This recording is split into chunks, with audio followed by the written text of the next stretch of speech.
গাজীপুরের কালীগঞ্জ উপজেলার বক্তারপুর ইউনিয়নের নাওয়ান মোড়ে জমিজমা সংক্রান্ত প্রতারণা ও হয়রানির অভিযোগে এলাকার বাসিন্দা হাসনা বেগমের বিরুদ্ধে মানববন্ধন করেছেন ভুক্তভোগী ও এলাকাবাসী। মঙ্গলবার সকাল 10টায় এ মানববন্ধন অনুষ্ঠিত হয়। বক্তারা জানান, কোলন গ্রামের বাসিন্দা ও কালীগঞ্জ ভূমি অফিসে দীর্ঘদিন ধরে দালালি করে আসা ইব্রাহিম মাস্টারের স্ত্রী হাসনা বেগম দীর্ঘদিন ধরে ভুয়া কাগজপত্র তৈরি করে সাধারণ মানুষের জমি দখল, ভয়ভীতি প্রদর্শন এবং প্রতারণা করে আসছেন। ভুক্তভোগী শ্যামল ভূঁইয়া বলেন, আমার বাবা 45 বছর ধরে 7% জমি ভোগ করে আসছেন বৈধ কাগজে, কিন্তু হাসনা বেগম জাল কাগজপত্র বানিয়ে সম্প্রতি প্রতিবেশী মামুনের নামে খারিজ করে নেন। মানববন্ধনে আরো অভিযোগ উঠে হাসনা বেগমের বিরুদ্ধে জমি দখল, জাল দলিল তৈরি সহ একাধিক অভিযোগ রয়েছে। স্থানীয়রা জানান, তিনি মিথ্যা মামলা দিয়ে মানুষকে হয়রানি করেন এবং সন্ত্রাসী বাহিনী দিয়ে প্রাণনাশের হুমকিও দেন। মানববন্ধন শেষে প্রায় 30 জন ভুক্তভোগীর স্বাক্ষরিত একটি লিখিত অভিযোগপত্র কালীগঞ্জ থানা ও ভূমি সহকারী কমিশনারের কার্যালয়ে জমা দেওয়া হয়। এ বিষয়ে কালীগঞ্জের ভূমি সহকারী কমিশনার ও নির্বাহী ম্যাজিস্ট্রেট নুরে তাসনিম উর্মি জানান, তিনি বিষয়টি সম্পর্কে অবগত ছিলেন না, তবে দ্রুত তদন্ত করে প্রয়োজনীয় ব্যবস্থা নেওয়া হবে।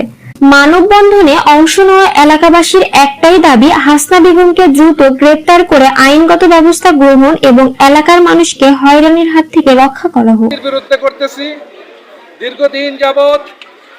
এইখানে যারা মহিলা পুরুষ যাদেরকে দেখতে পারতেছেন, তারা বঞ্চিত, লাঞ্ছিত এবং শোষিত, তার আর্থিক ক্ষতিগ্রস্ত এমনভাবেই হয়েছে যা ভাষায় প্রকাশ করার মতো নয়। একজন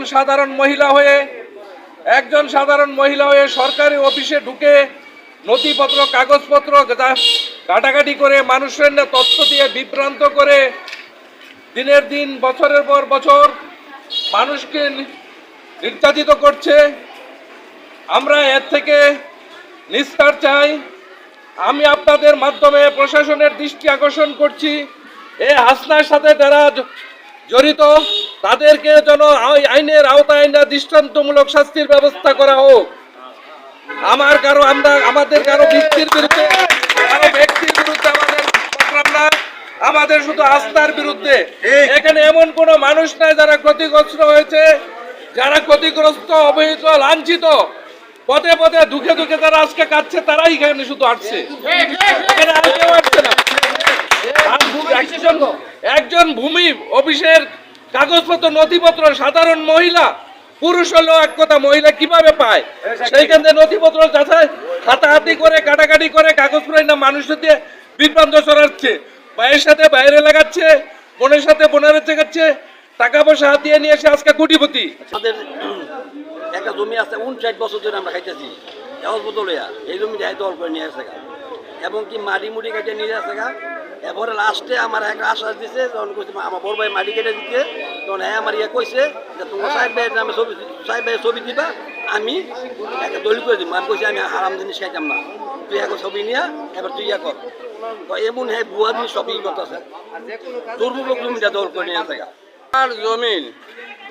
আমার জমিনের দলিল হামলা নিয়ে আরেকজনের কাছে ইউনিয়ন পরিষদ থেকে আমার সার্টিফিকেট না উঠাইয়া তারপরে নিয়ে আরেকজনের কাছে বিক্রি করে ফেলাইছে।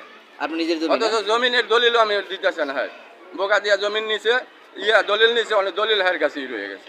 আমি দলিল চাই, দলিল দেয় না, দলিল নাই।